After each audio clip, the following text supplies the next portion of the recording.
Are the markets looking at the mother of all crashes? I know that sounds crazy, but just bear with me. Take a look at these charts. Let me know what you think in the comments below. Before we begin, make sure you guys smash that thumbs up, leave your comments, and let's get into it. Make sure you subscribe to the channel if you haven't already. That'll get you subscribed to get notified when I post new videos. So let's take a look at, this is the Dow Jones, right? We're going to take a look at the Dow and what happened after significant rate hikes when they started lowering rates again, right? And they usually do that with the 50-point drop in the rates, right? And that's exactly what we got. That's usually a panic, if you ask me. And when this happens, people usually don't see what's going on. They say there's no panic. But let's take a look at when they did it these last times. This was back in January of 01, right? Right here. You had a few more weeks of upside. You had a big dip first and then a few more weeks of upside. But that ended up being in a 39% crash in the markets, right? And that was back in the dot-com bubble. Let's take a look at what happened in the housing bubble that created the Great Recession, right? That was in August or September of 2007. They raised rates and we had a probably a 3 week, about approximately 3 weeks more of upside before a 54% downside. Now, if we look at over here where we're at now, as you can see, this was our rate hike, 50-point rate hike after an excessive rise in rates way back here, right? And where are we? It looks like we could be in an ending diagonal, Elliott wave theory, right?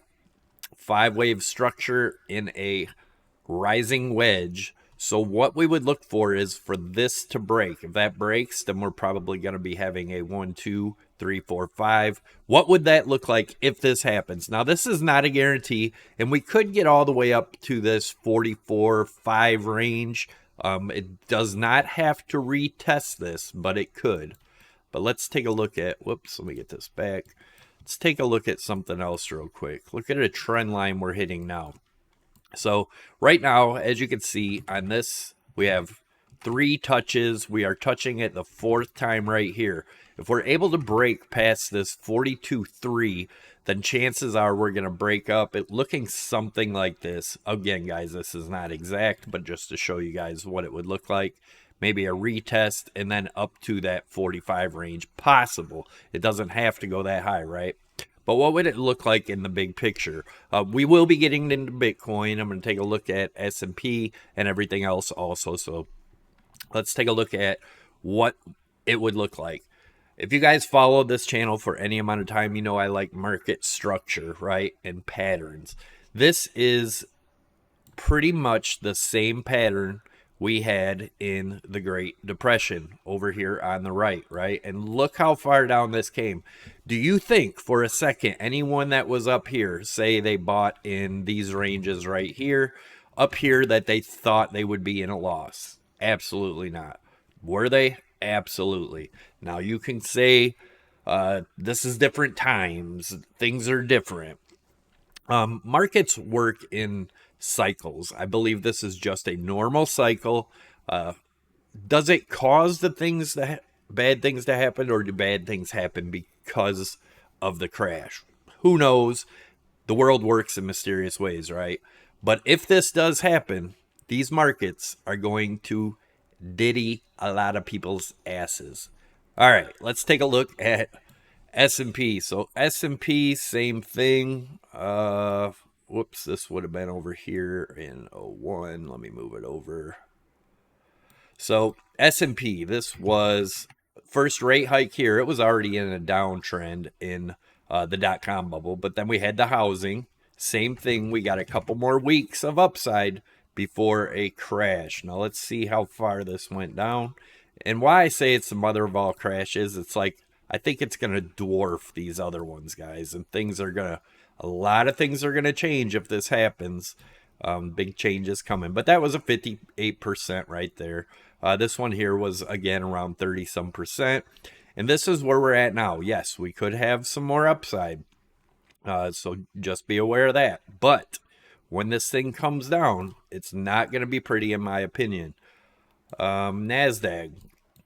So this is the NASDAQ, same thing. Actually, this has to go over because this was 01. I don't know why I had it in the 2000s, but nevertheless, right here, NASDAQ was in the downside, right? But over here, the Great Recession, we still had a couple more weeks of upside before how far did this come down? And I'm going to show you what I'm looking at in Bitcoin and where I think we're headed. Longer term, obviously, and shorter term. There could be a big bullish move. We'll talk about that and the bearish side. But that was a 56% crash.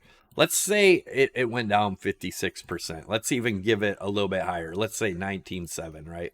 If it went down 54%, you'd be back at about 8,000. To say that's impossible is absolutely insane. This is a parabolic rise. Once this breaks, it's going to be ugly. If you guys are interested in trading before we get into Bitcoin, definitely check out Prime XBT. Use my link down below. It'll bring you to this page, and you can get a 20% deposit bonus up to $7,000, 25% off your trading fees also. So let's take a look at this. This is a daily chart. Then we're going to go into the 4-hour chart. We're going to talk about some support and resistance, some places to watch, what a good area to get in trades would be. Let's take a look at every time, right? We've broken this trend line in the RSI, and on here, we've had at least a $10,000 drop, right? You can see as it's bouncing here.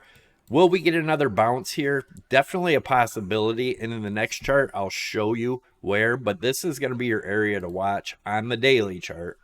I'll give you areas on the 4-hour too. But on the daily chart, somewhere in this area, if we do break this 61.5 range, then we're probably going to start heading down right here in the daily within the next few days. But if we do get a bounce, let's take a look at where that would take us. First of all, if you guys have been watching the channel for any amount of time, you'll know back here in May, I gave you this short zone. Every time we've hit that was a great opportunity to short.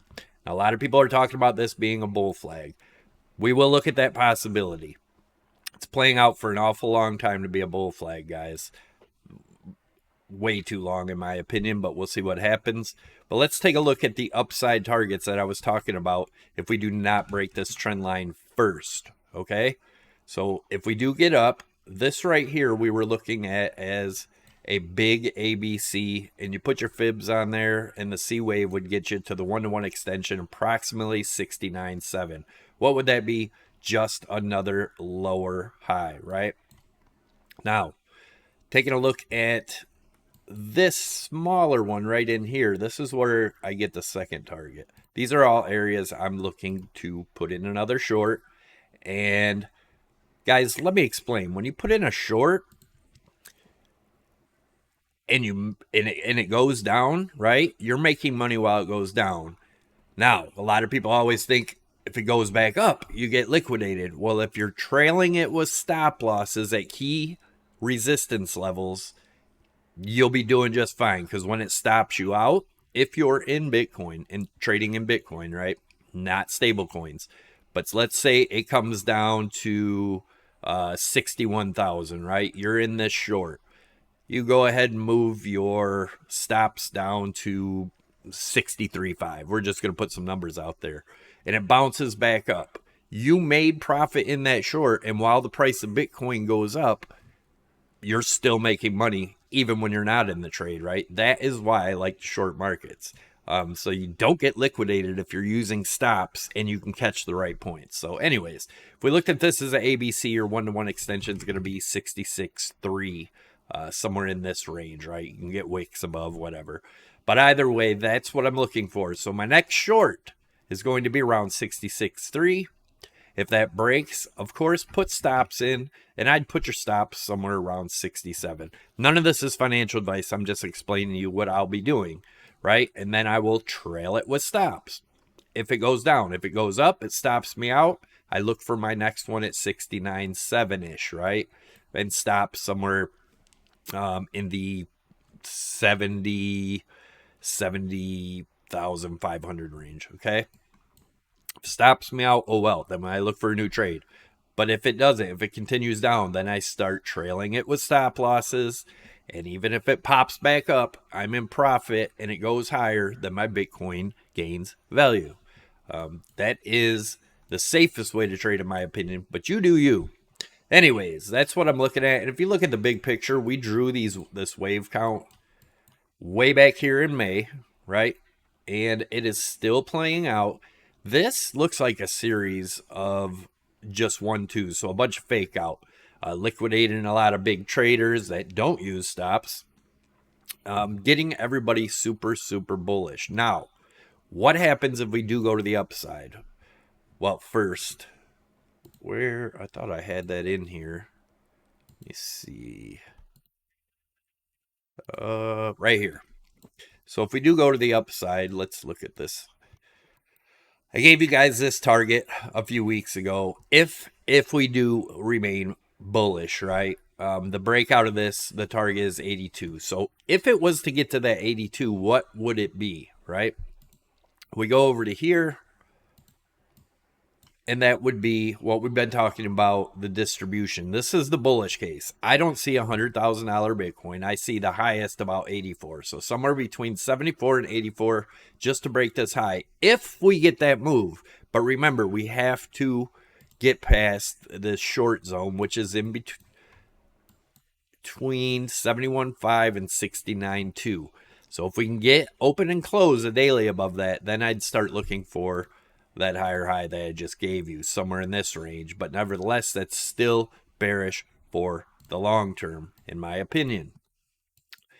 Right here, this is what it would turn out to be, I believe, is a big ABC expanded flat, getting us down to 35 to 9,700. That's crazy, right? Not actually. So as you can see right here, we had this looking like a bull flag. That's what everybody's thinking it is, right? We had the same type thing back here in 17 for anyone that was around then. Thought there was no way possible that this thing was going to go as low as it did, right? And you can draw the same thing in here. Everybody was screaming bull flag right here, right? Same type thing. No, didn't happen, guys. We had much more downside. That is what I'm looking at right now. What would this look like in the big picture, and what other market pattern can you compare that to? Right here, the Amazon.com bubble, right? All the charts pretty much looked the same, but you got your high, your higher high, another higher high, and then right in here, everybody thought there was no way that it was going to drop 95%, which it did. So just be careful. If you don't think this can go that low, you could be in trouble. So I don't want to see a bunch of people holding this into this. So find yourself an area where you're comfortable, where you're still going to be in profit. If it goes past that level, take some profits. Always take profits, guys. If you're not taking profits, chances are you're going to end up in a loss at some point.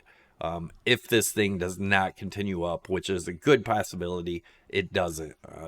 Just like I'm showing you here, you can see the market pattern, the similarities, right? You had your high up here, your low, and again, 3 higher highs before continuation to the downside. So just be careful. Again, I don't know, guys. Crazy times, but if you are a trader and you're trading this, that's where the money is made. I'll leave a tutorial up top. Check that out on how to place trades on Prime XBT. The links are down below. Again, signing up with mine, they do support the channel, so I get a little kickback. You get kickback.